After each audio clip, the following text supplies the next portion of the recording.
The lunchroom behavior in the cafeteria of NRHS has always been up for debate, from kids being too loud to acting like a trash can be a basketball hoop.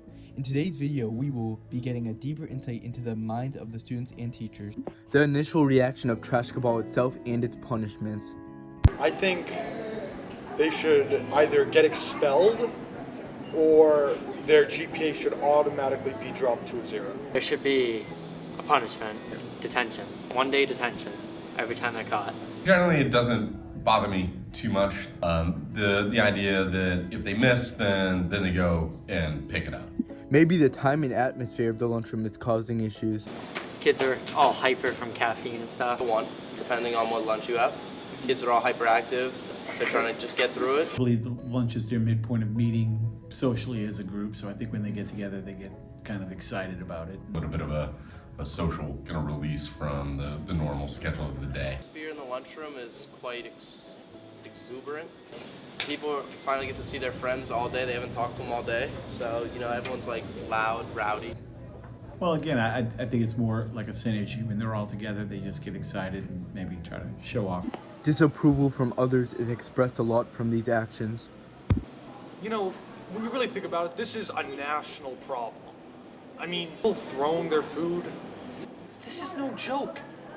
Like, this isn't something you joke about. This is food. This is real life. The disapproval would come from kind of the tail end of mistakes being made. If you're shooting 100%, then what's the big deal?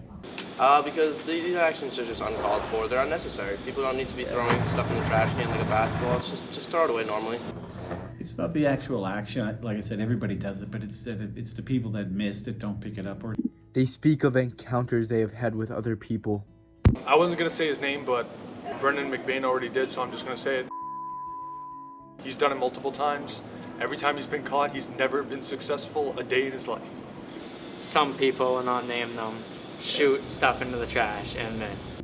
Insight from these people is deserved to be heard. Well, because I'm a student, I go to the lunchroom, I experience trash cabal. And I've done it a couple times too, so I think I'm pretty experienced in this topic. because I'm the guy that picks it up when you miss. Yeah, so I'm in there on a daily basis. Students might be too far in their ways of acting to change. They could definitely change. Kids could change. They could stop playing trash cabal. I think it's kind of hard to change kids until you put a bunch of them together. Students should try to avoid problematic situations at the tables. If I'm being honest, back in middle school, I was the person throwing the food. Now, I just mind my own business. Not a lot of kids will get up and leave in the moment, but I do notice that, the next time they might choose to sit at another table. Growth of the voice is needed to help redirect behavior. I think they should learn from their actions and know if you're gonna do it, clean up after yourself. Yes, you could. 100% grow your voice. Speak out to the public about trash cabal and what's bad about it. He usually misses. It's like, let's not do this. Let's not make a mess for the custodians, but he does it anyway. Sure, anytime you see something, say something, do something. Peer pressure and who it affects. Yeah, sometimes kids are peer pressuring them doing it. Their friends tell them, hey, shoot this, and they do it.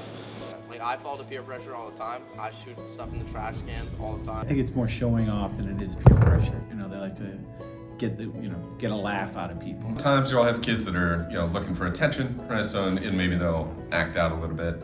There's the background of trash cabal and lunch behavior.